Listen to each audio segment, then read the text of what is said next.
ಆತ್ಮೀಯರೇ ನಮಸ್ಕಾರ. ನಾವು ಶೈಕ್ಷಣಿಕ ಮನೋವಿಜ್ಞಾನಕ್ಕೆ ಸಂಬಂಧಿಸಿದ ಮೊದಲನೇ ಅಧ್ಯಾಯದ ಕುರಿತು ಅಭ್ಯಾಸ ಮಾಡ್ತಾ ಇದ್ದೀವಿ. ಅದರಲ್ಲಿ ಕೂಡ ಈಗಾಗಲೇ ನಾವು 1.1 ಮನೋವಿಜ್ಞಾನದ ಕುರಿತು ಅಭ್ಯಾಸ ಮಾಡಿದ್ದೀವಿ. 1.2 ಮನೋವಿಜ್ಞಾನದ ಶಾಖೆಗಳ ಕುರಿತು ಅಭ್ಯಾಸ ಮಾಡಿದ್ದೀವಿ ಮತ್ತು 1.3 ಮನೋವಿಜ್ಞಾನದ ವಿಧಾನಗಳ ಕುರಿತು ಅಭ್ಯಾಸ ಮಾಡಿದ್ದೀವಿ. ಈಗ ನಾವು 1.4 ಮನೋವಿಜ್ಞಾನದ ಪಂಥಗಳು ಅಥವಾ ವಾದಗಳು, ಸ್ಕೂಲ್ಸ್ ಆಫ್ ಸೈಕಾಲಜಿ ಅಂತ ಹೇಳಿ ಕರಿತೀವಲ್ಲ, ಅವುಗಳ ಕುರಿತು ಅಭ್ಯಾಸ ಮಾಡ್ತಾ ಇದ್ದೀವಿ. ಅದರಲ್ಲಿಯೂ ಕೂಡ ನಾವು ಈಗಾಗಲೇ 2 ವಾದಗಳ ಕುರಿತು ಅಭ್ಯಾಸ ಮಾಡಿದ್ದೀವಿ. ಒಂದನೇದು ಸಂರಚನಾವಾದ, ಆಮೇಲೆ ಎರಡನೇದು ಕ್ರಿಯಾವಾದ. ಈ ಎರಡೂ ವಾದಗಳ ಕುರಿತು ನಾವು ಇವಾಗಲೇ ಅಭ್ಯಾಸ ಮಾಡಿದ್ದೇವೆ. ವಾದ ಅಥವಾ ಪಂಥ ಈ ಎರಡೂತರ ಅರ್ಥ ಕೂಡ ಒಂದೇ ಅದ. ಸೊ ಇವತ್ತಿನ ಅವಧಿಯಲ್ಲಿ ನಾವು ಈ ವಾದಗಳಲ್ಲಿ ಅಥವಾ ಪಂಥಗಳಲ್ಲಿ ಅತಿ ಮುಖ್ಯವಾದಂತ ಒಂದು ಪಂಥದ ಅದು ವರ್ತನಾವಾದ ಅಂತ ಹೇಳಿ ಅಥವಾ ವರ್ತನಾ ಪಂಥ, ಬಿಹೇವಿಯರಿಸಮ್ ಅಂತ ಹೇಳಿ ಕರಿತೀವಿ. ಈ ಒಂದು ವರ್ತನಾ ಪಂಥದ ಕುರಿತು ನಾವು ಇವತ್ತು ಅಭ್ಯಾಸ ಮಾಡೋಣ. ಅದರಲ್ಲಿ ಮುಖ್ಯವಾಗಿ ನಾವು ಈ ವರ್ತನಾ ಪಂಥದ ಕುರಿತು ಅಥವಾ ವರ್ತನವಾದದ ಕುರಿತು ಯಾವೆಲ್ಲ ಅಂಶಗಳನ್ನ ಅಭ್ಯಾಸ ಮಾಡ್ಬೇಕು ಅನ್ನೋದನ್ನ ನಾವು ನೋಡ್ತಾ ಹೋಗೋಣ. ಮೊದಲನೇದು ಅದರ ಪರಿಚಯ, ಇಂಟ್ರೊಡಕ್ಷನ್ ಅಭ್ಯಾಸ ಮಾಡೋಣ. ಆಮೇಲೆ ಅದರ ಅರ್ಥವನ್ನ, ಅದಾದ ಕೂಡಲೇ ಪ್ರಮುಖ ಮನೋವಿಜ್ಞಾನಿಗಳು ಅಂದ್ರೆ ಈ ವರ್ತನಾ ಪಂಥದ ಪ್ರಮುಖವಾದಂತಹ ಪ್ರತಿಪಾದಿಸಿದಂತಹ ಪ್ರಮುಖ ಮನೋವಿಜ್ಞಾನಿಗಳು ಯಾರಿದಾರಲ್ಲ ಅವರನ್ನ ಕುರಿತು ನೋಡೋಣ. ಆಮೇಲೆ ವರ್ತನವಾದದ ಲಕ್ಷಣಗಳೇನಿದಾವ ಮತ್ತು ಈ ವರ್ತನವಾದಕ್ಕೆ ಅವರು ಬಳಸಿಕೊಂಡಂತ ವಿಧಾನಗಳು ಯಾವುದಾವ ಅನ್ನೋದನ್ನ ಅಭ್ಯಾಸ ಮಾಡೋಣ. ಮತ್ತು ಶಿಕ್ಷಣ ಕ್ಷೇತ್ರಕ್ಕೆ ವರ್ತನಾ ಪಂಥದ ಕೊಡುಗೆ ಏನದ ಅನ್ನೋದು ನೋಡೋಣ. ಕೊನೆಗೆ ಲಾಭಗಳು, ದೋಷಗಳು ಅಂದ್ರೆ ಗುಣಗಳು ಮತ್ತು ಅವಗುಣಗಳು ಅಂತ ಹೇಳಿ ಕರಿತೀವಿ, ಅವುಗಳನ್ನ ನೋಡೋಣ. ಮತ್ತು ಕೊನೆಗೆ ಸಮಾರೋಪ ಅಂತ ಹೇಳಿ ಇಷ್ಟು ಅಂಶಗಳನ್ನ ನಾವು ವರ್ತನವಾದಕ್ಕೆ ಸಂಬಂಧಿಸಿದಂತೆ ನಾವು ಅಭ್ಯಾಸ ಮಾಡಬೇಕು. ಈ ವರ್ತನವಾದದ ಪ್ರಮುಖ ಪ್ರತಿಪಾದಕರು ಏನಿದಾರಲ್ಲ ಅವ್ರ ಫೋಟೋ ಇಲ್ಲದ, ಯಾರು ಅನ್ನೋದು ನಿಮ್ಗೆ ಈಗಾಗಲೇ ಗೊತ್ತಾಗಿರ್ಬೋದು, ಜೆ.ಬಿ. ವ್ಯಾಟ್ಸನ್ ಅಂತ. ಸೊ ಈಗ ಮೊದಲೇ ಒಂದು ಅಂಶ ಪರಿಚಯ ಅಂತ ಏನದಲ್ಲ, ಇದರ ಕುರಿತು ನಾವು ಅಭ್ಯಾಸ ಮಾಡ್ತಾ ಹೋಗೋಣ. ವರ್ತನವಾದ ಅಥವಾ ಬಿಹೇವಿಯರಿಸಮ್ ಅನ್ನೋದೇನದಲ್ಲ, ಇದನ್ನ ಮನೋವಿಜ್ಞಾನದಲ್ಲಿ ಅತ್ಯಂತ ಮಹತ್ವವಾದಂತ ಪಂಥ ಅಂತ ಹೇಳಿ ಕರಿತೀವಿ. ಕಾರಣ ಏನಂತಂದ್ರೆ ಹಲವಾರು ಪಂಥಗಳದಾವ. ಆ ಎಲ್ಲಾ ಪಂಥಗಳು ಮನೋವಿಜ್ಞಾನವನ್ನ ಅಧ್ಯಯನದ ವಸ್ತುವನ್ನಾಗಿ ಆರಿಸ್ಕೊಂಡಂತ ವಿಷಯ ಏನದಲ್ಲ ಅದು ಬೇರೆ ಬೇರೆ ಅದ. ಆದ್ರ ನಾವು ಹೆಚ್ಚಾಗಿ ಪ್ರಸ್ತುತ ಮನೋವಿಜ್ಞಾನ ಅಂದ್ರೆ ಏನು ಅಂತ ಕರಿತೀವಲ್ಲ, ವರ್ತನೆ ಅಧ್ಯಯನ ಅಂತ ಹೇಳಿ, ಅದನ್ನ ಪ್ರತಿಪಾದಿಸಿದಂತ ವಾದ ಏನದಲ್ಲ ಅದ ಪ್ರಮುಖವಾದಂತಹ ವಾದವಾಗ್ಯದ. ಹಿಂಗಾಗಿ ವರ್ತನವಾದ ಎನ್ನುವುದು ಮನೋವಿಜ್ಞಾನದಲ್ಲಿ ಒಂದು ಮಹತ್ವದ ಪಂಥ ಅಂತ ಹೇಳಿ ಕರಿತೀವಿ. ಓಕೆ, ಈ ಒಂದು ಪಂಥವನ್ನ ಅಮೆರಿಕ ದೇಶದಲ್ಲಿ ಹೆಚ್ಚು ಪ್ರಚುರಗೊಳಿಸಿದ ಅಥವಾ ಜನಪ್ರಿಯಗೊಳಿಸಿದಂತಹ ಮನೋವಿಜ್ಞಾನಿ ಅಂತಂದ್ರೆ ಜೆ.ಬಿ. ವ್ಯಾಟ್ಸನ್. ಈತ ಮೂಲತಃ ಅಮೆರಿಕದ ಮನೋವಿಜ್ಞಾನಿಯಾಗಿದ್ದ. ಸ್ವಂತ ದೇಶದಲ್ಲೇ ಈ ವಾದದ ಕುರಿತು ಮೊದಲು ಪ್ರತಿಪಾದನೆ ಮಾಡಿದ. ಆಮೇಲೆ ಕ್ರಮೇಣ ಅದ ಇಡೀ ಜಗತ್ತಿನ ತುಂಬಾ ವ್ಯಾಪಿಸ್ತಾ ಹೋಯಿತು ಅಂತ ಹೇಳ್ತೀವಿ ನಾವು. ಓಕೆ, ವರ್ತನವಾದದ ಮುಖ್ಯ ಆಲೋಚನೆ ಅಥವಾ ಒಂದು ಅದರ ಪ್ರಮುಖ ಅಂಶ ಏನತ್ತಂದ್ರ ಯಾವ್ದಕ್ಕೆ ನಾವು ಮನೋವಿಜ್ಞಾನ ಅಂತ ಹೇಳಿ ಕರಿಬೇಕು ಅನ್ನೋದಕ್ಕೆ ಇವರು ಸ್ಪಷ್ಟವಾದ ವಾದ ಏನತ್ತಂದ್ರೆ ಕಾಣಬಹುದಾದ, ಇಲ್ಲಿ ಅಂಡರ್ಲೈನ್ ಮಾಡ್ತಾ ನೋಡ್ರೆ, ಕಾಣಬಹುದಾದ ವರ್ತನೆಯನ್ನು ಮಾತ್ರ ಅಧ್ಯಯನ ಮಾಡುವುದು ಅನ್ನೋದು ಈ ಒಂದು ವಾದದ ಅಥವಾ ಪಂಥದ ಪ್ರಮುಖವಾದಂತ ಅಂಶವಾಗ್ಯದ. ಕಾಣಬಹುದಾದ ಅಂದ್ರೆ ಕಣ್ಣಿಗೆ ಕಾಣುವಂತಹ ವರ್ತನೆಯನ್ನ ಮಾತ್ರ ಅಧ್ಯಯನ ಮಾಡುವುದು ಅಂತ ಹೇಳ್ತಾರೆ. ಇವರು ಹೆಚ್ಚಾಗಿ ಯಾವ್ದಕ್ಕೆ ಇಲ್ಲ ಅಂತ ಹೇಳ್ತಾರೆ ಅಂದ್ರೆ ಯಾವ್ದನ್ನ ಅಭ್ಯಾಸಕ್ಕೆ ಒಳಪಡಿಸಬಾರ್ದು ಅಂತಾರಂದ್ರೆ ಮನಸ್ಸು ಮತ್ತು ಭಾವನೆಗಳು ಇತ್ಯಾದಿ ಒಳಗಿನ ವಿಷಯಗಳನ್ನು ಅಧ್ಯಯನ ಮಾಡಬಾರದು ಅಂತ ತಿಳ್ಕೊಂಡು ಇವ್ರು ಹೇಳ್ತಾರೆ. ಅಂದ್ರ ಆ ಅಧ್ಯಯನ ಮಾಡಬಾರ್ದು ಅಂತಂದ್ರೆ ಅದು 2ನೇ ಸ್ಥಾನದಲ್ಲಿ ಇರಬೇಕು. ಮೊದಲನೇ ಸ್ಥಾನದಲ್ಲಿ ಏನೈತಂದ್ರೆ ಕಣ್ಣಿಗೆ ಕಾಣುವಂತಹ ವರ್ತನೆಯನ್ನ ಅಧ್ಯಯನ ಮಾಡಬೇಕು ಅಂತ ತಿಳ್ಕೊಂಡು ಹೇಳ್ತಾರೆ. ಯಾಕಂದ್ರೆ ನಾವು ಈಗಾಗಲೇ ಮೊದಲನೇ ಒಂದು ಅಧ್ಯಾಯದಲ್ಲಿ ಅಭ್ಯಾಸ ಮಾಡ್ಬೇಕಾದ್ರೆ ಅಂದ್ರೆ ಮೊದಲನೇ ಅಂಶದಲ್ಲಿ ಅಭ್ಯಾಸ ಮಾಡ್ಬೇಕಾದ್ರೆ ವರ್ತನೆಯಲ್ಲಿ 2 ಪ್ರಕಾರದವ ಅಂತ ಹೇಳಿದ್ ನಾನು, ಹೌದಲ್ಲ? ವರ್ತನೆಯಲ್ಲಿ 2 ಪ್ರಕಾರಗಳದಾವ. ಒಂದು ಆಂತರಿಕ ವರ್ತನೆಗಳು, ಇನ್ನೊಂದು ಬಾಹ್ಯ ವರ್ತನೆಗಳು ಅಂತ ಹೇಳಿದ್ ನಾನು, ಹೌದಲ್ಲ? ಆಂತರಿಕ ವರ್ತನೆಗಳೇನಿದಾವಲ್ಲ, ಆಂತರಿಕ ವರ್ತನೆಗಳು ಮನಸ್ಸು, ಭಾವನೆಗಳು ಇಂಥವೆಲ್ಲ ಬರ್ತಾವ. ಬಾಹ್ಯ ವರ್ತನೆಗಳಂತಂದ್ರೆ ಕಣ್ಣಿಗೆ ಕಾಣುವಂತವ, ಗೊತ್ತಾಯ್ತಲ್ಲ? ಸೊ ಈ ಕಣ್ಣಿಗೆ ಕಾಣುವಂತ ವರ್ತನೆಗಳನ್ನ ಮಾತ್ರ ಅಧ್ಯಯನ ಮಾಡ್ಬೇಕು ಅಂತ ತಿಳ್ಕೊಂಡು ಇವರ ಒಂದು ವಾದದ, ಯಾರ್ದು? ವರ್ತನಾ ಪಂಥದ ವಾದದ. ಇನ್ನು ಮುಂದ್ ನೋಡ್ಬೇಕಾದ್ರೆ ಇತರ ಅರ್ಥವನ್ನು ನಾವು ತಿಳ್ಕೊಳ್ಬೇಕಾದ್ರೆ ಇಲ್ಲಿ ವರ್ತನವಾದ ಅಂದ್ರೆ ಏನು ಅಥವಾ ಮನೋವಿಜ್ಞಾನವನ್ನ ಹೆಚ್ಚಾಗಿ ನಾವು ಯಾವ ಒಂದು ವಸ್ತುವಿಗೆ ಸಂಬಂಧಿಸಿದಂತೆ ನಾವು ಅಧ್ಯಯನ ಮಾಡಬೇಕು ಅನ್ನೋದನ್ನ ಹೇಳ್ತಾರೆ. ಮನೋವಿಜ್ಞಾನವು ಅದೇ ರಿಪೀಟ್ ಆಗ್ತದ, ಕಾಣಬಹುದಾದ ವರ್ತನೆಯ ಅಧ್ಯಯನ. ಇದನ್ನೊಂದು ಅಂಡರ್ಲೈನ್ ಮಾಡ್ಕೊಳ್ರಿ ಮತ್ತು ನೋಟ್ ಮಾಡ್ಕೊಳ್ರಿ. ಏನ್ ಹೇಳ್ರಿ? ಮನೋವಿಜ್ಞಾನ ಅಂತಂದ್ರೆ ಕಾಣಬಹುದಾದ ವರ್ತನೆಯ ಅಧ್ಯಯನ. ಓಕೆ, ಇನ್ನ ಇದು ಏನೇನು ಗಮನಿಸ್ತದ ಅಂತಂದ್ರೆ ಒಂದನೇದು ಕ್ರಿಯೆಗಳು. ಏನೇನ್ ನಾವು ಕಾರ್ಯ ಮಾಡ್ತೇವೆ ಕಣ್ಣಿಗೆ ಕಾಣ್ತಾವಲ್ಲ, ಆ ಕಣ್ಣಿಗೆ ಕಾಣುವಂತ ಕೆಲವೊಂದಿಷ್ಟು ಅಂಶಗಳದಾವ ಇಲ್ಲಿ. ಎರಡನೇದು ಪ್ರತಿಕ್ರಿಯೆಗಳು. ಕ್ರಿಯೆಗಳು ಮತ್ತು ಪ್ರತಿಕ್ರಿಯೆಗಳು. ಕ್ರಿಯೆಗೆ ತಕ್ಕದಾದ ಪ್ರತಿಕ್ರಿಯೆ ಇರ್ತದ. ಫಾರ್ ಎಕ್ಸಾಂಪಲ್, ನೀವೇನಾದ್ರೂ ಒಬ್ಬರಿಗೆ ಹೋಗುವಾಗ ನಿಮ್ ಪರಿಚಯದ ವ್ಯಕ್ತಿ ಕಾಣಿಸಿದ್ರೆ ನೀವು ನಮಸ್ಕಾರ ಅಂತೀರಿ, ತಿರುಗಿ ಪ್ರತಿಕ್ರಿಯೆ ಏನ್ ಬರ್ತದ ನಮಸ್ಕಾರ ಅಂತಾರೆ.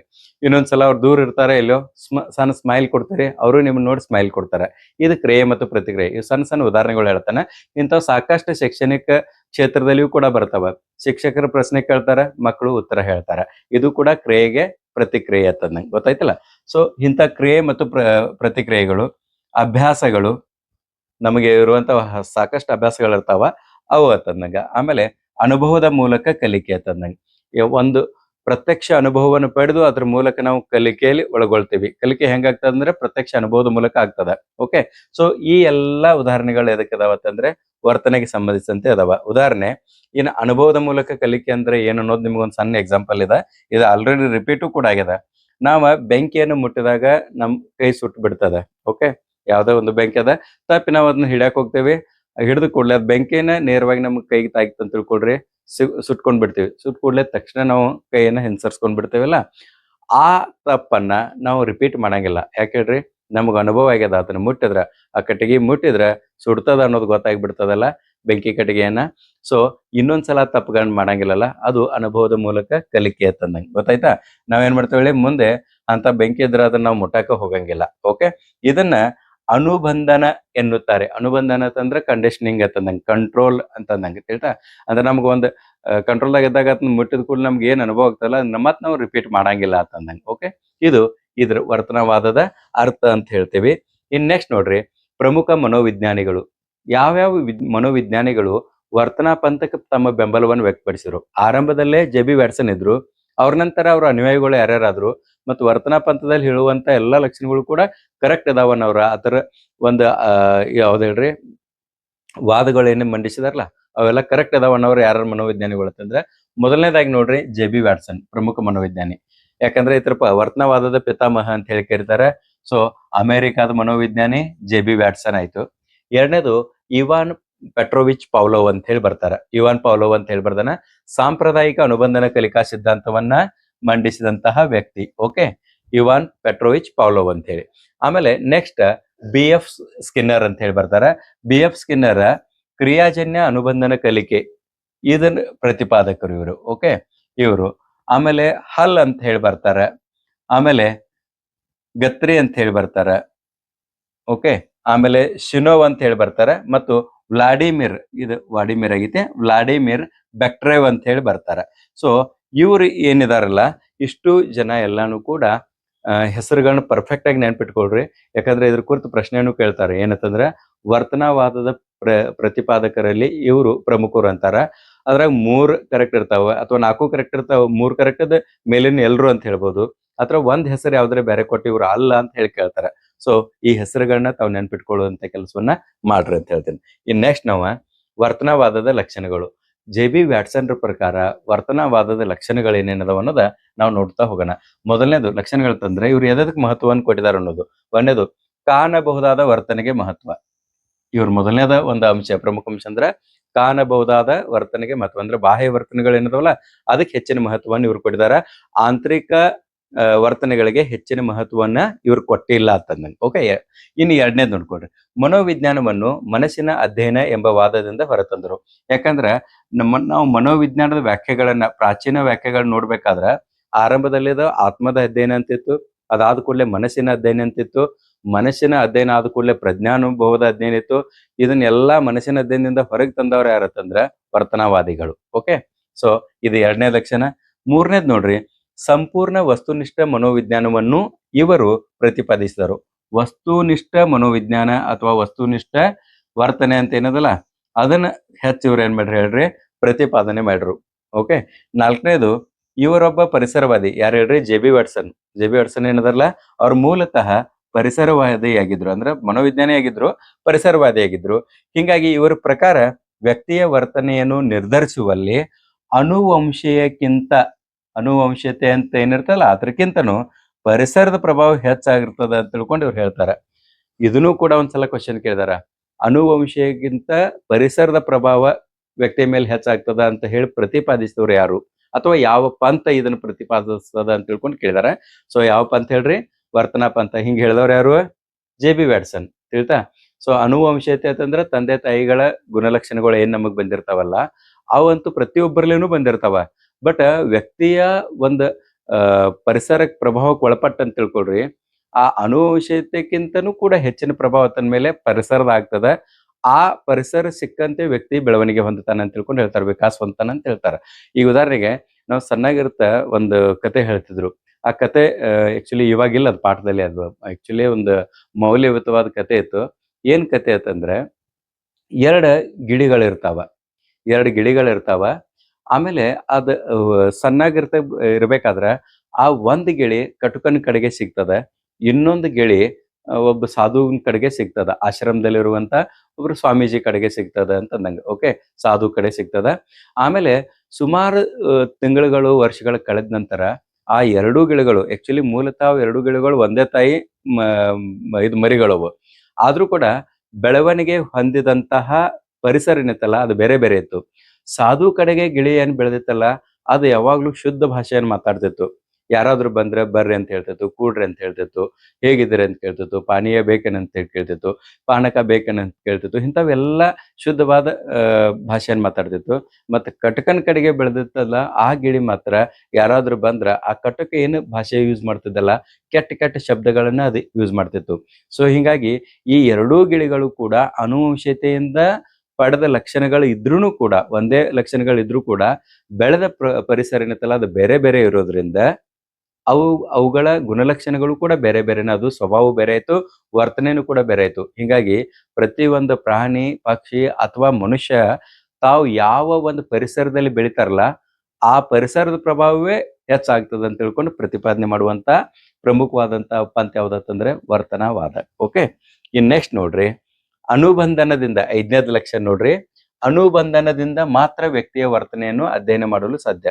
ಅಂದ್ರ ವರ್ತನೆಯನ್ನ ಅಭ್ಯಾಸ ಮಾಡ್ಬೇಕಾದ್ರ ಕಂಟ್ರೋಲ್ ಇಡಬೇಕು, ವ್ಯಕ್ತಿಯನ್ನ ನಿಯಂತ್ರಣಕ್ಕೊಳಪಡಿಸ್ಬೇಕು.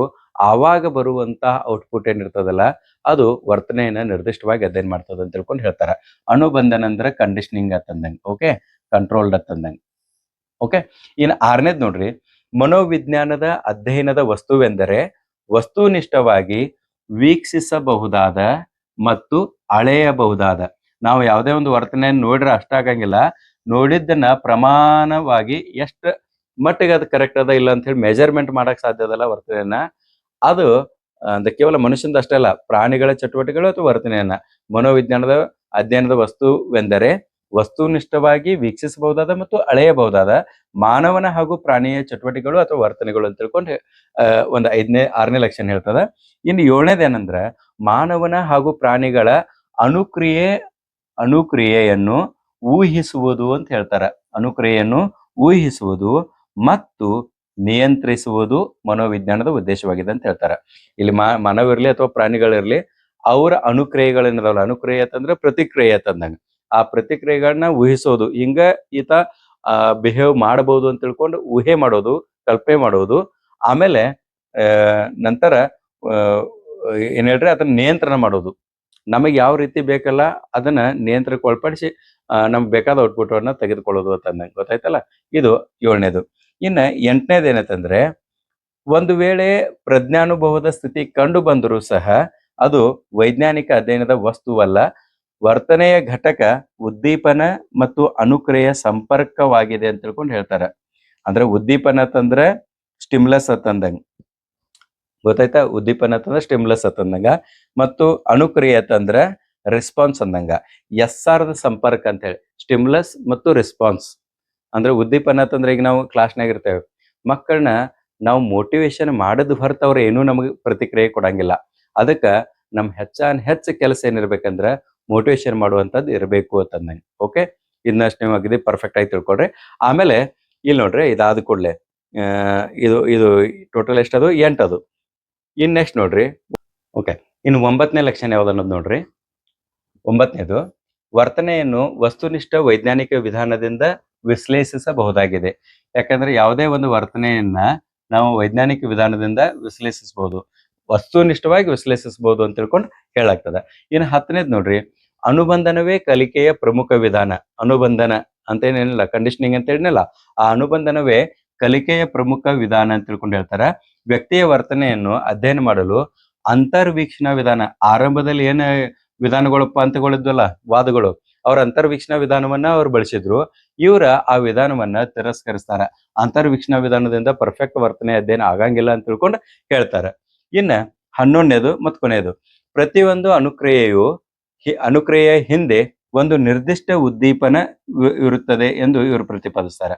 ಅಂದ್ರೆ ಯಾವುದೇ ಒಂದು ಸ್ಟಿಮ್ಯುಲಸ್ಗೆ ಒಂದು ಪರ್ಫೆಕ್ಟ್ ರೆಸ್ಪಾನ್ಸ್ ಇರ್ತದೆ. ಅಂದ್ರೆ ರೆಸ್ಪಾನ್ಸ್ ಬರ್ಬೇಕಾದ್ರೆ ಸ್ಟಿಮ್ಯುಲಸ್ ಅವಶ್ಯಕತೆ ಇದೆ ಅಂತ ತಿಳ್ಕೊಂಡು ಹೇಳ್ತಾರೆ. ಈಗ ಫಾರ್ ಎಕ್ಸಾಂಪಲ್ ನಾನು ಇದೇ ಹೇಳಿದ್ನಲ್ಲ, ನೀವು ಹಾದಿವ್ಯಾಗ ಹೋಗ್ತಿರ್ಬೇಕಾದ್ರೆ ನಿಮ್ ಪರಿಚಯದ ವ್ಯಕ್ತಿ ಕಂಡ್ರೆ ನೀವು ನಮಸ್ಕಾರ ಮಾಡಿದ್ರಕ್ಕೆ ಅವ್ರು ತಿರುಗಿ ನಮಸ್ಕಾರ ಮಾಡ್ತಾರ ಅಂತ ತಿಳ್ಕೊಂಡು, ಅಂದ್ರೆ ಆ ನೀವು ನಮಸ್ಕಾರ ಅಂದಿದ್ದಕ್ಕೆ ಅವರ ಪ್ರಚೋದನೆಗೊಂಡು ತಿರುಗಿ ನಿಮ್ಗೆ ನಮಸ್ಕಾರ ಅಂತ ಮಾಡ್ತಾರ. ನೀವು ಸ್ಮೈಲ್ ಕೊಟ್ರೆ ಅವ್ರು ಸ್ಮೈಲ್ ಕೊಡ್ತಾರ. ನೀವು ಹೋಗುವಾಗ ಅವ್ರನ್ನ ಹಿಂಗೆ ಕೆಟ್ಟ ದೃಷ್ಟಿಯಿಂದ ಹಿಂಗೆ ನೋಡ್ಕೊಂತ ಹೋದ್ರಕ್ಕೆ ಅವರು ಹಂಗ ನೋಡ್ಕೊಂತ ಹೋಗ್ಬಿಡ್ತಾರೆ. ಇದಕ್ ಏನಂದ್ರೆ ಯಾವುದೇ ಒಂದು ಪ್ರತಿಕ್ರಿಯೆ ಬರ್ಬೇಕಾದ್ರೆ ಅದಕ್ಕೆ ನೀವು ಕೊಡುವಂತಹ ಉದ್ದೀಪನ ಏನದಲ್ಲ ಅದು ಬಹಳ ಇಂಪಾರ್ಟೆಂಟ್ ಅದ. ಕ್ಲಾಸ್ ರೂಮ್ದಾಗ ಯಾವ ಸರ್ಗಳಿಗೆ ಹೆಚ್ಚು ವಿದ್ಯಾರ್ಥಿಗಳು ರೆಸ್ಪಾನ್ಸ್ ಕೊಡ್ತಾರ, ಉತ್ತರ ಕೊಡ್ತಾರತ್ತಂದ್ರೆ, ಯಾವ ಸರ್ ಹುಡುಗರಿಗೆ ಬೈಯಂಗಿಲ್ಲ ಅವ್ರಿಗೆ, ಮತ್ತು ಅವ್ರಿಗೆ ತರಗತಿಯ ವಾತಾವರಣ ಏನದಲ್ಲ ಅದು ಫ್ರೀ ಅನ್ಸ್ಬೇಕು. ನಾವು ಈ ತಪ್ಪು ಉತ್ತರ ಕೊಟ್ರು ಸರ್ ನಮಗೆ ಬೈಯಂಗಿಲ್ಲ, ಮೋಟಿವೇಟ್ ಮಾಡ್ತಾರೆ, ಸರಿ ದಾರಿಗೆ ನಮ್ಗೆ ತರ್ತಾರ ಅಂತ ಹೇಳಿ ವಿಶ್ವಾಸ ಇರ್ತದಲ್ಲ, ಅಂತ ಸರ್ಗಳಿಗೆ ಮಾತ್ರ ಆ ವಿದ್ಯಾರ್ಥಿಗಳು ಏನ್ ಮಾಡ್ತಾರೆ ಹೇಳ್ರಿ, ಉತ್ತರಗಳನ್ನ ಕೊಡ್ತಾರ. ಹೊರತ ಏನಾದ್ರೂ ತಪ್ಪು ಹೇಳ್ರ ಬೈತಾರು ಅಂತ ಹೇಳಿ ಗೊತ್ತಿತ್ತು ಅಂತ ತಿಳ್ಕೊಡ್ರಿ, ಅಂತ ಸರ್ಗಳ ಜೊತೆಗೆ ಅವ್ರ ಹೆಚ್ಚು ಸಂಪರ್ಕಕ್ಕೆ ಒಳಪಡಂಗಿಲ್ಲ. ಅವ್ರು ಏನಂದ್ರೂ ಸುಮ್ ಕೂತಾರ, ಕೇಳ್ತಾರ, ಮತ್ತೆ ಎದ್ದು ಹೋಗಿಬಿಡ್ತಾರೆ. ಗೊತ್ತಾಯ್ತಲ್ಲ.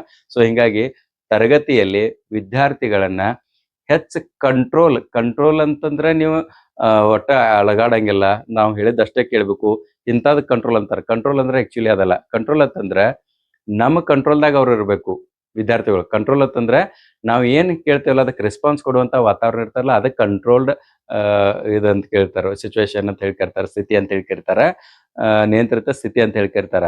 ಹೊರತು ಅದನ್ನ ಕಂಪ್ಲೀಟ್ ಅಲಗಾಡಂಗಿಲ್ಲ, ಹಿಂತಿರ್ ನೋಡ್ರೆ ಬೈಯೋದು ಇಂಥಗೆಲ್ಲ ಮಾಡಿದ್ರೆ ಅದು ಸರಿಯಲ್ಲ, ಕ್ಲಾಸ್ ರೂಮ್ದ ಲಕ್ಷಣ ಅಲ್ಲ ಅಂತಂದಂಗೆ. ಓಕೆ, ಸೊ ಇವಿಷ್ಟು ಇದ್ರ ಲಕ್ಷಣಗಳದು. ಇನ್ನ ಈ ಒಂದು ವಿಧಾನದಲ್ಲಿ ಬಳಸಿರುವಂತಹ ಇವು ಯಾವತ್ತಂದ್ರೆ ಮೆಥಡ್ಸ್ ಯಾವತ್ತಂದ್ರೆ, ಈ ವಾದಗಳಲ್ಲಿ ಅಂದ್ರೆ ವರ್ತನಾವಾದದಲ್ಲಿ ಬಳಸಿರುವಂತಹ ವಿಧಾನಗಳು, ಒಂದು ಪ್ರಯೋಗ ವಿಧಾನ, ಎರಡನೇದು ಅನುಬಂಧನ ವಿಧಾನ ಕಂಡೀಷನಿಂಗ್ ಮೆಥಡ್ ಅಂತ ಹೇಳಿ ಬರ್ತದೆ, ಮೂರನೇದು ನಿರೀಕ್ಷಣಾ ವಿಧಾನ ಅಬ್ಸರ್ವೇಷನ್ ಮೆಥಡ್ ಅಂತ ಹೇಳಿ, ಇದಕ್ಕೆ ಅವಲೋಕನ ವಿಧಾನ ಅಂತ ಹೇಳಿ ಕೂಡ ಕರೆಯಲಾಗ್ತದೆ. ಆಮೇಲೆ ಪ್ರಾಣಿ ಪ್ರಯೋಗಗಳು, ಅನಿಮಲ್ ಎಕ್ಸ್ಪೆರಿಮೆಂಟ್ಸ್. ಯಾವುದೇ ಒಂದು ಪ್ರಯೋಗ ಮನೋವಿಜ್ಞಾನದಲ್ಲಿ ಆಗ್ಬೇಕಾದ್ರೆ ಮೊದಲ ಸಣ್ಣ ಸಣ್ಣ ಪ್ರಾಣಿಗಳ ಮೇಲೆ ಆಗ್ತದೆ. ಅದು ಸಕ್ಸಸ್ಫುಲ್ ಆದ ಕೂಡಲೇ ಅದನ್ನ ಮಾನವನಿಗೆ ಟ್ರಾನ್ಸ್ಫರ್ ಮಾಡ್ತಾರೆ. ಗೊತ್ತಾಯ್ತಲ್ಲ. ಅದರ ನಿಹಿತಾರ್ಥಗಳನ್ನ ವ್ಯಕ್ತಿಯ ಜೀವನದಲ್ಲಿ ತರಲಿಕ್ಕೆ ಪ್ರಯತ್ನ ಮಾಡ್ತಾರೆ. ಇವಿಷ್ಟು ಬಳಸಿರುವಂತ ವಿಧಾನಗಳು. ಆಮೇಲೆ ಇನ್ನ ಶಿಕ್ಷಣ ಕ್ಷೇತ್ರಕ್ಕೆ ವರ್ತನಾ ಪಂಥದ ಕೊಡುಗೆಗಳೇನಿದಾವು, ಶಿಕ್ಷಣ ಕ್ಷೇತ್ರಕ್ಕೆ ವರ್ತನಾ ಪಂಥದ ಕೊಡುಗೆಗಳೇನಿದಾವು ನೋಡ್ರಿ. ಒಂದೇದು, ವರ್ತನಾ ಪಂಥವು ಕಲಿಕೆ ಮತ್ತು ಅಭಿಪ್ರೇರಣೆಯ ಮನೋವಿಜ್ಞಾನಕ್ಕೆ ಮಹತ್ತರವಾದ ಕೊಡುಗೆಯಾಗಿದೆ. ಯಾಕಂದ್ರೆ ನಾವು ಯಾವುದೇ ಒಂದು ಕಲಿಕೆ ಆಗ್ಬೇಕಾದ್ರೆ ಇದೇನದಲ್ಲ, ಇದು ಸಂಗತಿಗಳು ಕಲಿಕೆ ಆಗ್ಬೇಕಾದ್ರೆ ಅತಿ ಇಂಪಾರ್ಟೆಂಟ್ ಏನತ್ತಂದ್ರೆ ಅಭಿಪ್ರೇರಣೆ. ನಾವು ಮಕ್ಕಳನ್ನ ಅಭಿಪ್ರೇರಣೆಗೊಳಿಸದ ಹೊರತು ಕಲಿಕೆ ಪ್ರಕ್ರಿಯೆ ಮುಂದುವರಿಯಂಗಿಲ್ಲ ಅಂತಂದಂಗೆ. ಹಿಂಗಾಗಿ ನೀವು B.Ed ಮತ್ತು D.Ed ಮಾಡಿದಂಥ ವಿದ್ಯಾರ್ಥಿಗಳು ನಿಮ್ಗೆ ಅದನ್ನ ಹೆಚ್ಚಿನ ಎಕ್ಸ್ಪ್ಲನೇಷನ್ ಮಾಡೋದು ಅವಶ್ಯಕತೆ ಇಲ್ಲ. ನೀವು ಪ್ರತಿಯೊಂದು ಪಾಠವನ್ನ ಪ್ರಾರಂಭಿಸಬೇಕಾದ್ರೆ ಅಭಿಪ್ರೇರಣೆ ಅಂತ ಹೇಳಿ ಇರ್ತದ, ಒಂದು 5 ಕ್ವಶನ್ಸ್ ಕೇಳಂತ ಕೇಳಿರ್ತಾರ. ನೀವು ಎಲ್ಲಾನು ಅದನ್ನ ಎಷ್ಟು ಟಫ್ ಮಾಡ್ಕೊಂಡಿರ್ತೀರ ಅಂತಂದ್ರೆ, ಇದು ಏನಪ್ಪಾ ಇದ ಲೆಸನ್ ಪ್ಲಾನ, ಇದ್ರಾಗ ಯಾಕೆ ಇದನ್ನ 5 ಪ್ರಶ್ನೆ ಕೇಳಬೇಕು, 5 ಪ್ರಶ್ನೆ ಕೇಳಿದ ಕೂಡಲೇ ಅವ್ರು ಉತ್ತರ ಕೊಡಂಗಿಲ್ಲ ಅಂತ ಹೇಳಿ ಗೊತ್ತಿರ್ತದ ಒಂದೊಂದ್ಸಲ. ಅದಕ್ಕೆ ನೀವು ಪ್ಲಾನ್ ಮಾಡಿ ಆ ವಿದ್ಯಾರ್ಥಿಗಳಿಗೆ ಮೊದಲೇ ಉತ್ತರಗಳನ್ನ ಹೇಳಿ, ನಾ ಇದೇ ಪ್ರಶ್ನೆಗಳನ್ನ ಕೇಳ್ತಾರೆ, ನೀವು ಉತ್ತರ ಹೇಳ್ರಿ ಅಂತೇಳಿ ಹೇಳಿದ್ದು ನಿಮ್ಗೆಲ್ಲ ನೆನಪಿರ್ಬೋದು. ಗೊತ್ತಾಯ್ತಾ. ಸೊ ಅದು ಆಕ್ಚುಲಿ ಬಹಳಷ್ಟು ತೊಂದರೆಗೊಳಗಾಗಿ ನೀವು ತೊಂದರೆಗೊಳಗಾಗಿರ್ತೀರಿ, ವಿದ್ಯಾರ್ಥಿಗಳನ್ನ ತೊಂದರೆಗೆ ಸೇರ್ತೀರಿ. ಸೊ ಅದು ಪರ್ಫೆಕ್ಟ್ ಅಭಿಪ್ರೇರಣೆ ಅಂತಂದ್ರೆ ವಿದ್ಯಾರ್ಥಿಗಳಿಗೆ ನೀವು ಏನ್ ಕಲಿಸ್ತೀರಿ ಅನ್ನೋದು ಗೊತ್ತೇ ಇರಬಾರ್ದು, ಬಟ್ ಅವ್ರು ನಿಮ್ ಸರಿದಾರಿಗೆ ಬರ್ಬೇಕು. ಅದು ಅಭಿಪ್ರೇರಣೆ ತಂದಂಗೆ. ಸೊ ಅದಕ್ಕೆ ಬಹಳಷ್ಟು ಎಕ್ಸ್ಪೀರಿಯನ್ಸ್ ಬೇಕಾಗ್ತದೆ, ಆಮೇಲೆ ಅದು ಸಕ್ಸಸ್ಫುಲ್ ಆಗ್ತದೆ. ಸೊ ಯಾವುದೇ ಒಂದು ಕಲಿಕೆ ಆಗ್ಬೇಕಾದ್ರೆ ಒಂದು ಅಭಿಪ್ರೇರಣೆ ಅವಶ್ಯಕತೆ ಇದೆ ಅನ್ನೋದು ಹೇಳ್ತದೆ. ಆಮೇಲೆ ಎರಡನೇದು, ವರ್ತನಾ ಪಂಥವು ಮನೋವಿಜ್ಞಾನವನ್ನು ಮನಸ್ಸಿನ ಅಧ್ಯಯನದಿಂದ ಮಾನವನ ವರ್ತನೆಯ ಅಧ್ಯಯನದ ಕಡೆಗೆ ತಿರುಗಿಸ್ತಂತ ಹೇಳ್ತೀವಿ. ಇದು ಎರಡನೇದು ಒಂದು ಕೊಡುಗೆ. ಮತ್ತು ಮೂರನೇದು, ಶೈಕ್ಷಣಿಕ ಮನೋವಿಜ್ಞಾನದಲ್ಲಿ ಮಕ್ಕಳ ಭಾವನೆ ಮತ್ತು ವರ್ತನೆಗಳನ್ನ ಅರ್ಥ ಮಾಡಿಕೊಳ್ಳುವಲ್ಲಿ ಇದು ಪ್ರಮುಖ ಪಾತ್ರ ವಹಿಸುತ್ತದೆ. ಓಕೆ, ಇನ್ನು ನಾಲ್ಕನೇದು ನೋಡ್ರಿ, ವಿವಿಧ ರಾಷ್ಟ್ರಗಳಲ್ಲಿ ಇಂದು ಹೆಚ್ಚಾಗಿ ಬಳಸುತ್ತಿರುವಂತ ಕಲಿಕಾ ವಿಧಾನ ಯಾವ್ದು ಹೇಳ್ರಿ, ಕಾರ್ಯಕ್ರಮಾನ್ವಯ ಕಲಿಕಾ ವಿಧಾನ ಅಂತ ಹೇಳಿ ಏನದಲ್ಲ, ಇದು ಹೆಚ್ಚ ಇಡೀ ಜಗತ್ತಿನಾಗ ಈ ವಿಧಾನವನ್ನು ಬಳಸಿ ಪಾಠ ಎಲ್ಲ ಮಾಡ್ತಾರ.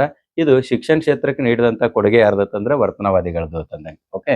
ಆಮೇಲೆ 5ನೇದು ಮಾನವನ ಬೆಳವಣಿಗೆ ಮತ್ತು ವಿಕಾಸದಲ್ಲಿ ಪರಿಸರದ ಪ್ರಭಾವವನ್ನ, ಬೆಳವಣಿಗೆ ಮತ್ತು ವಿಕಾಸ 2 ಪಾಯಿಂಟ್ ಏನದಲ್ಲ, ಇದರಲ್ಲಿ ಪರಿಸರದ ಪ್ರಭಾವ ಏನದಲ್ಲ ಇದನ್ನ ಮತ್ತು ಅದರ ಪ್ರಾಮುಖ್ಯತೆಯನ್ನ ಇದು ಹೆಚ್ಚು ತಿಳಿಸ್ತದೆ. ಇದಾಗ ನಿಮ್ಗೊಂದು ಕಥೆ ಮೂಲಕನೂ ಕೂಡ ಹೇಳಿದಾನತ್ತ.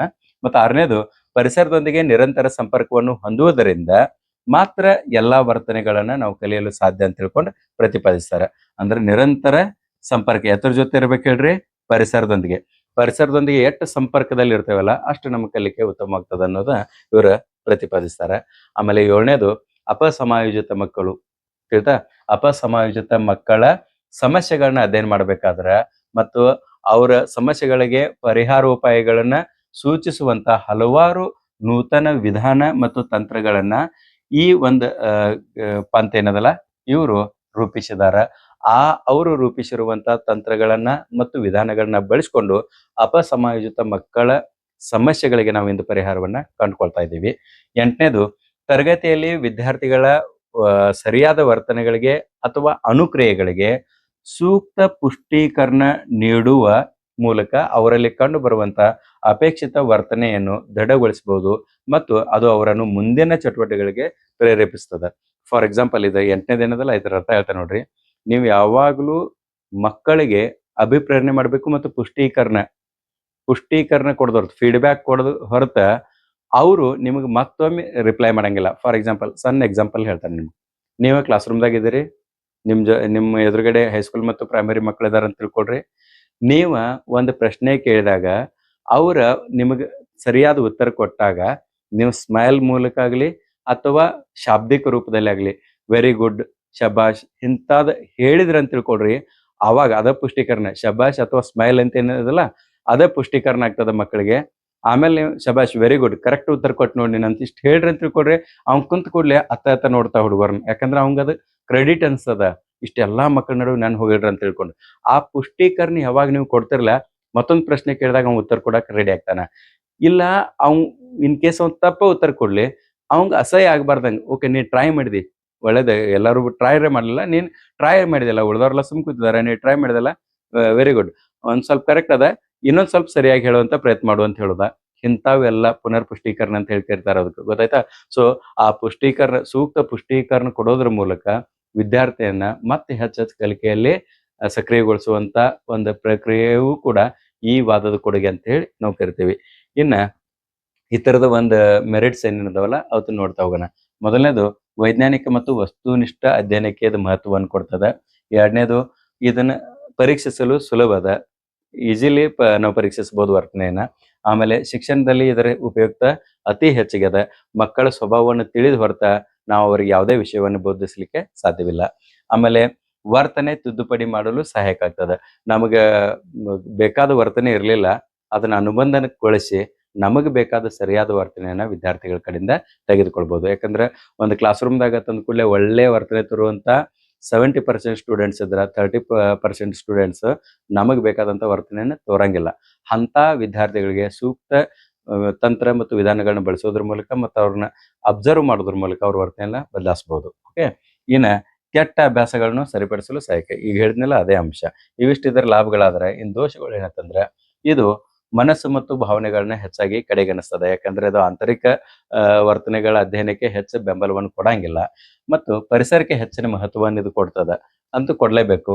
ಆಮೇಲೆ 3ನೇದು ಚಿಂತನೆ ಮತ್ತು ಸೃಜನಶೀಲತೆಯನ್ನು ವಿವರಿಸಲು ಇದ್ರಾಗ ಸಾಧ್ಯ ಆಗಂಗಿಲ್ಲ. ಅದಂತೂ ಕರೆಕ್ಟ್ ಐತಿ. ಯಾಕಂದ್ರೆ ಚಿಂತನೆ ಸೃಜನಶೀಲತೆ ಇಲ್ಲ, ಇಲ್ಲಿ ವರ್ತನೆ ಬಾಹ್ಯ ವರ್ತನೆ ಕಣ್ಣಿಗೆ ಕಾಣುವಂತ ವರ್ತನೆ ಏನದಲ್ಲ ಅದರದಷ್ಟೇ ಅಭ್ಯಾಸ ಮಾಡೋದ್ರಿಂದ ಇವೆರಡೂ ಕೂಡ ನೆಗ್ಲಿಜೆನ್ಸಿಗೆ ಒಳಪಟ್ಟಿದಾವೆ. ಮಾನವನ ವರ್ತನೆ SR ಸ್ಟಿಮ್ಯುಲಸ್ ಮತ್ತು ರೆಸ್ಪಾನ್ಸ್.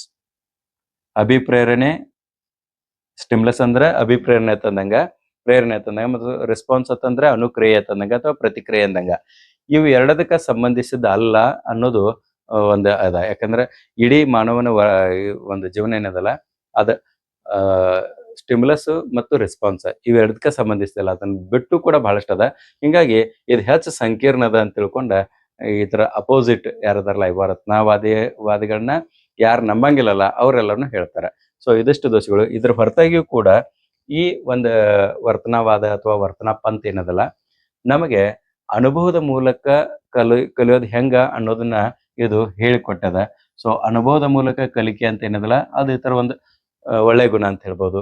ಇದು ಮನೋವಿಜ್ಞಾನವನ್ನ ಹೆಚ್ಚು ವೈಜ್ಞಾನಿಕವಾಗಿ ಮಾಡಿತು. ಇದನ್ನು ಕೂಡ ನಾವು ಈ ತರ ಅಗದಿ ಒಂದು ಒಳ್ಳೆ ಪಾಯಿಂಟ್, ಗುಡ್ ಪಾಯಿಂಟ್ ಅಂತ ಹೇಳ್ತಿರ್ಬೋದು.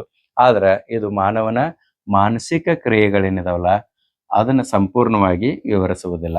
ಇಂಥ ಕೆಲವೊಂದಿಷ್ಟು ಒಳ್ಳೆ ಕೆಟ್ಟ ಗುಣಗಳಿದ್ರೂ ಕೂಡ ವರ್ತನಾ ಪಂಥದ ಕೊಡುಗೆ ಇಡೀ ಎಲ್ಲಾ ಪಂಥಗಳ ಕೊಡುಗೆಗಳಲ್ಲಿ ಅತ್ಯಂತ ಹೈಲೈಟ್ ಆಗುವಂತ ಒಂದು ಪಂಥ ಅಂತ ಹೇಳ್ತೀವಿ. ಸೊ ಇದಿಷ್ಟು ವರ್ತನಾವಾದದ ಕುರಿತು ಮಾಹಿತಿ. ಇದಕ್ಕೆ ಸಂಬಂಧಿಸಿದಂತ ತಮಗೆ ಯಾವ್ದಾರ ಡೌಟ್ಸ್ ಇದ್ರೆ ತಾವು ಕಮೆಂಟ್ ಮೂಲಕ ತಿಳಿಸ್ರಿ. ಆಮೇಲೆ ಅದನ್ನ ವಿವರಿಸುವಂತ ಪ್ರಯತ್ನ ನಾನು ಮಾಡ್ತೀನಿ. ಮುಂದಿನ ಒಂದು ಅಧ್ಯಾಯದಲ್ಲಿ ಅಥವಾ ಮುಂದಿನ ಒಂದು ತರಗತಿಯಲ್ಲಿ ನಾವು ಮುಂದಿನ ಒಂದು ವಾದದ ಕುರಿತು ಅಭ್ಯಾಸ ಮಾಡೋಣ. ಅಲ್ಲಿವರೆಗೂ ನಮಸ್ಕಾರ.